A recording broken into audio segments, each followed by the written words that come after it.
नमस्कार दोस्तों, आपका ज्ञान सागर 77 यूट्यूब चैनल पर हार्दिक स्वागत है।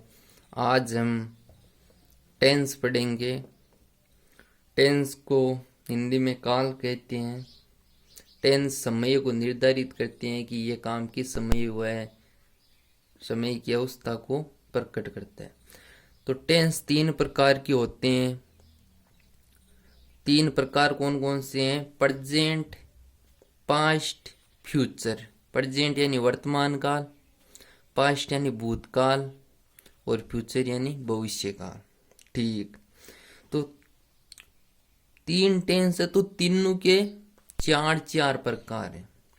Present indefinite, present continuous, present perfect, present perfect continuous.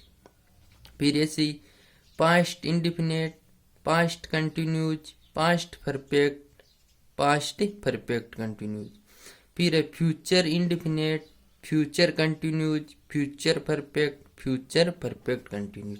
यानी कि प्रत्येक के 4 भाग करके कुल 12 टेंस हो जाते हैं। तो आज हम पहला टेंस प्रेजेंट सिंपल टेंस पढ़ेंगे। तो इसकी पहचान होती है हिंदी वाक्यों के अंत में ता है, ती है, ते हैं आदि शब्द आते हैं। हिंदी वाक्यों के अंत में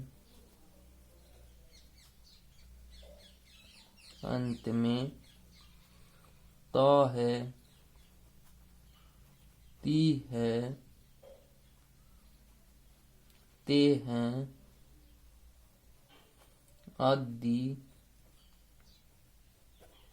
शब्द आते हैं। ये पहचान है, हिंदी वाक्य दिया होता है उसके अंदर। फिर है सहायक क्रिया, इंग्लिश में कहते हैं हेल्पिंग वर्ब। हेल्पिंग वर्ब, तो एक हेल्पिंग वर्ब हुआ है डू एंड डज। मूल क्रिया मेन वर्ब, मेन वर्ब हुआ है फर्स्ट फॉर्म। अब विशेष नोट टिप्पणी दी गई है, यानी कि सकारात्मक वाक्यों में, सकारात्मक वाक्यों में हेल्पिंग वर्ब का प्रयोग नहीं होता है।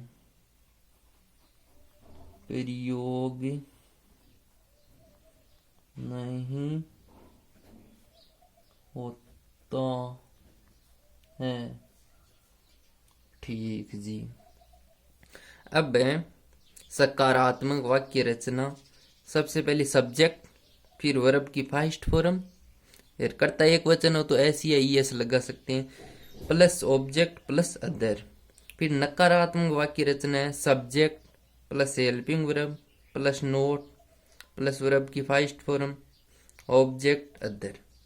फिर प्रश्नवाचक वाक्य हो तो सबसे पहले हेल्पिंग वर्ब आ जाएगी डू डज, फिर सब्जेक्ट, फिर मेन वर्ब यानी कि वर्ब की फर्स्ट फॉर्म, ऑब्जेक्ट अदर।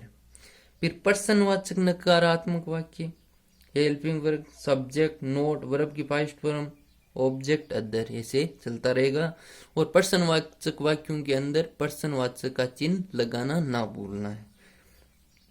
इसमें प्रेजेंट टेंस के अंदर नियमित क्रियाएं होती है, वह इस टेंस के अंदर दर्शाई जाती है। जैसे वह रोज घूमने जाता है, वह रोज खाना खाता है, इस तरह से। एक अनियमित क्रियाएं जैसे वह आदि आया, आता है, भारत में भूकंप आते हैं, तो ये निश्चित नहीं है, कभी कभार हो जाते हैं। दूसरी है शाश्वत सत्य, जैसे सूर्य पूर्व में उदय होता है, पश्चिम में अस्त होता है, ये शाश्वत क्रियाएं हैं। अब हम कुछ वाक्य बना के देखेंगे। मैं रोज यहाँ आता हूँ, मैं रोज यहाँ आता हूँ। आई सब्जेक्ट हो ही गया, कम फिर मेन वर्ब, कम हियर यहाँ रोज को कहते हैं डेली। Full stop. बहुत इजी तरीके से हमने इस वाक्य को बना दिया। जापान में भूकंप आते हैं, तो सबसे पहले सब्जेक्ट नहीं लिखेंगे, यहाँ पे में है तो ये अंत में आएगा। सबसे पहले भूकंप लिखते हैं, तो भूकंप को लिखते हैं अर्थ क्यूब, EARTHQUIC,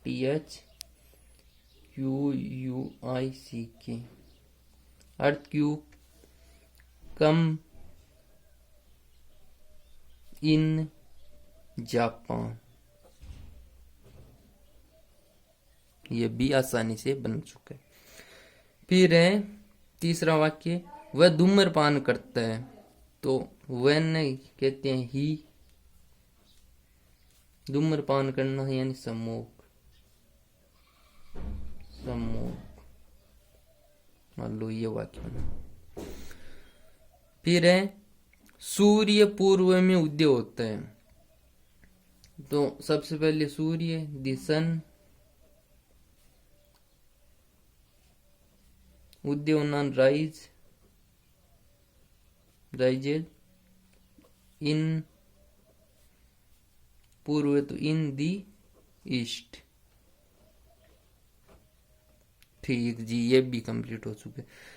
फिर पांचवा है श्याम क्रिकेट नहीं खेलता है, ये नकारात्मक वाक्य आ चुके हैं, तो सबसे पहले श्याम लिख लो सब्जेक्ट, ये श्याम।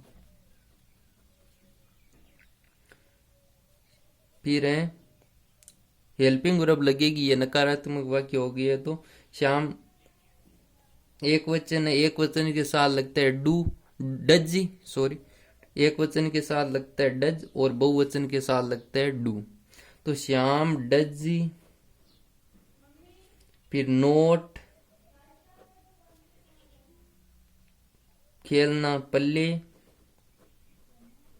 क्या नहीं खेलता है, cricket, Leo Jio cricket. Shyam does not play cricket, ये वाक्य हो गए। फिर है क्या गीता खाना पकाती है, ये प्रश्नवाचक वाक्य है, तो सबसे पहले गीता को देखो, एक वचन है, तो एक वचन के साथ क्या लगता है डज, तो डज इसका सबसे पहले आ जाएगा। फिर सब्जेक्ट डज गीता, गीता क्या कर रही है, पकाना, कुक, अरे भोजन को कहते हैं फूड, कुक फूड, ये प्रश्नवाचक चिन्ह। Does Gita cook food. फिर है सातवां, क्या मोहन अंग्रेजी नहीं पढ़ता है, तो सबसे पहले मोहन एक वचन ही है, तो डज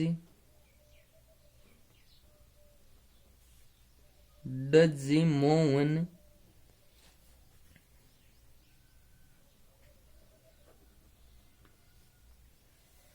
does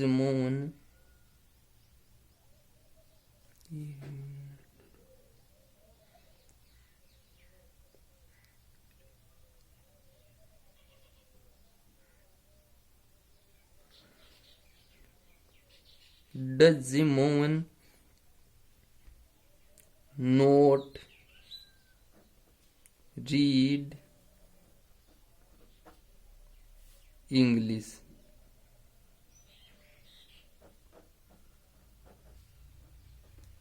ठीक हो गई है। अगला है तुम्हारा भाई कहाँ काम करता है, तो सबसे पहले खां ये लिखो वेयर, फिर does your brother, where does your brother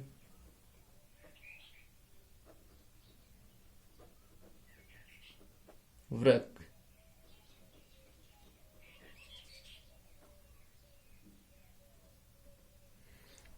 where does your brother work, तुम्हारा भाई कहाँ काम करता है।